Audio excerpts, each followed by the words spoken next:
أعوذ بالله من الشيطان الرجيم بسم الله الرحمن الرحيم يا أيها الذين آمنوا كتب عليكم الصيام كما كتب على الذين من قبلكم لعلكم تتقون صدق الله العظيم.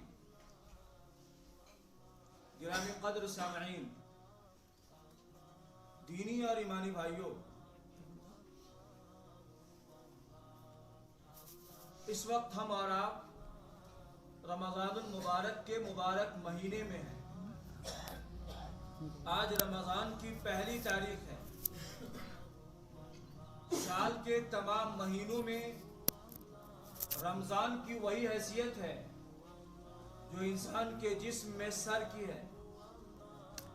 آپ اندازہ لگا سکتے ہیں رمضان کے مہینے کی اہمیت، فضیلت کی.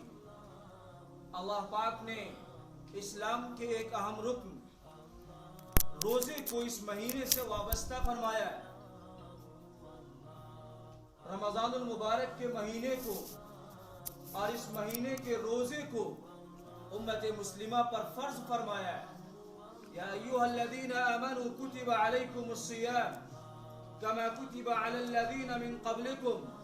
اے ایمان والو، تم پر روزے فرض کیے گئے ہیں، اور یہ روزے صرف تم پر نہیں بلکہ تم سے پہلے کی جتنی امتیں گزری ہیں ان سب پر یہ روزے فرض تھے.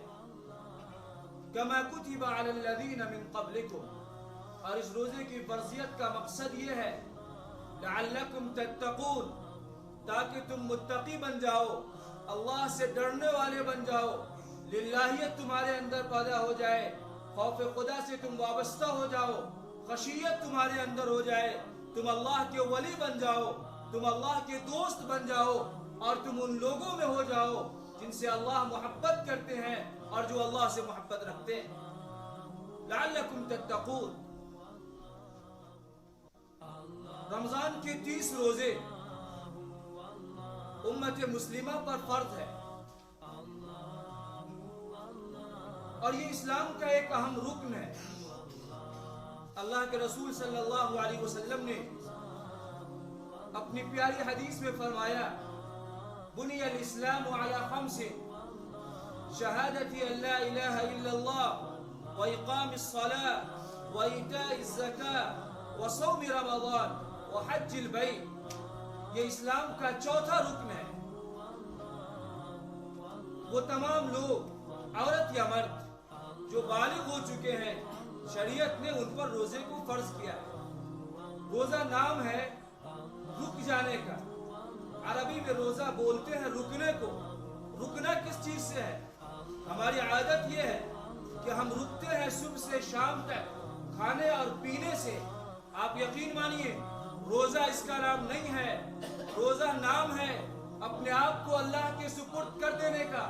روزہ نام ہے اللہ کی تمام منہیات سے رک جانے کا. روزہ نام ہے جھوٹ کو چھوڑ دینے کا، برائی کو چھوڑ دینے کا، اور ان تمام چیزوں کو چھوڑ دینے کا جن سے اللہ نے منع فرمایا ہے، اور ان تمام چیزوں کے کرنے کا جن کا اللہ نے حکم دیا. روزے کی حقیقت یہی ہے. اگر ہم روزے بھی ہو اور جھوٹ بھی بولیں، روزہ بھی ہو اور غیبت بھی کریں، روزہ بھی ہو حرام بھی کھائیں، تو پھر ایسے روزے کی اللہ کو کوئی ضرورت نہیں.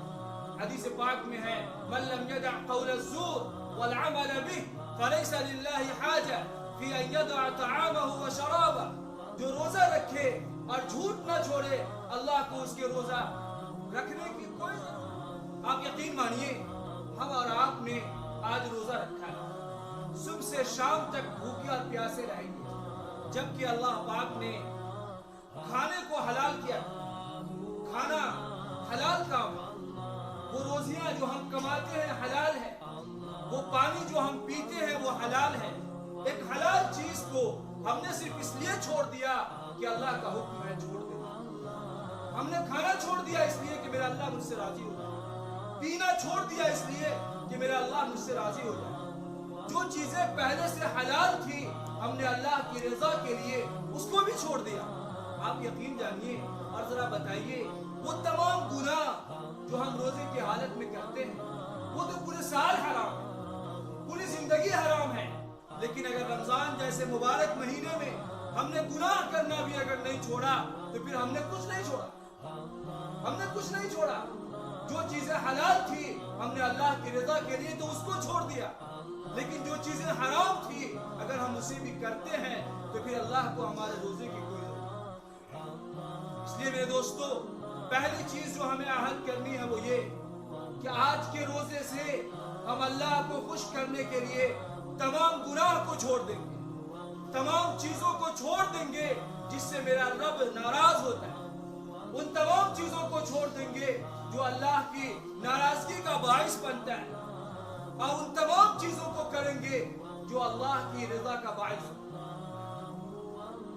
دوسرا کام جو ہمیں رمضان المبارک کے مہینے میں کرنا ہے وہ یہ ہے کہ قرآن پاک کی تلاوت اور قرآن پاک کو سمجھنے کی کوشش کرنا.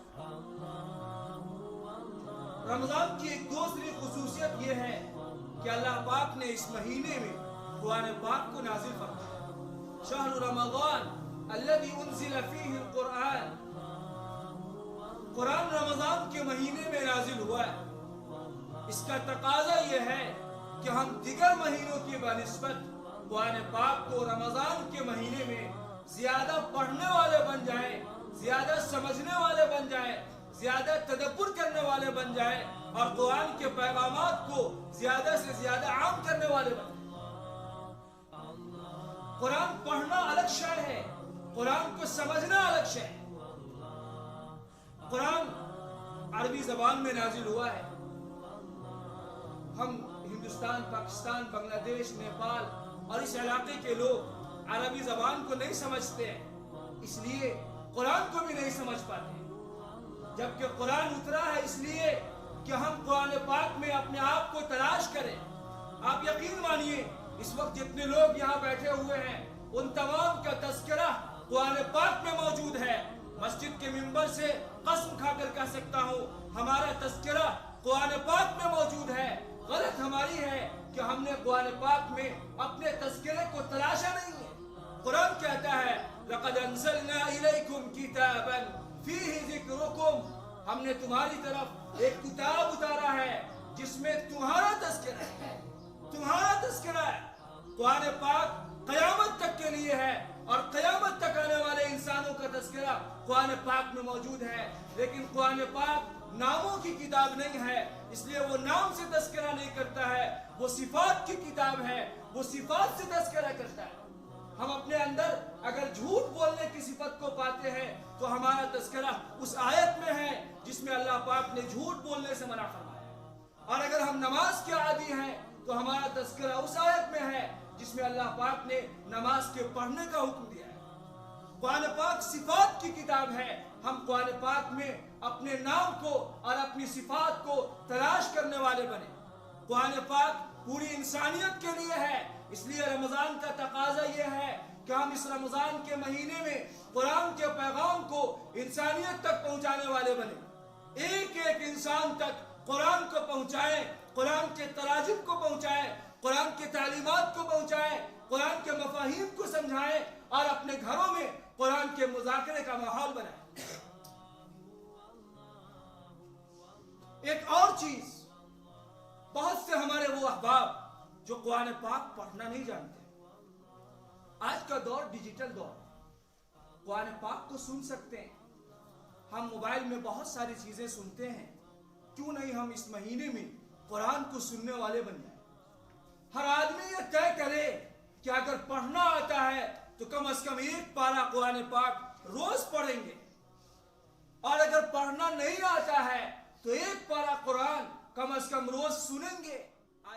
اس لیے دوسرا کام جو ہمیں کرنا ہے اس مہینے میں وہ یہ کہ قرآن پاک کو پڑھنا ہے, سمجھنا ہے, سمجھانا ہے, قرآن کے پیغامات کو عام کرنا ہے اور قرآن کو سننا اور سنانا ہے.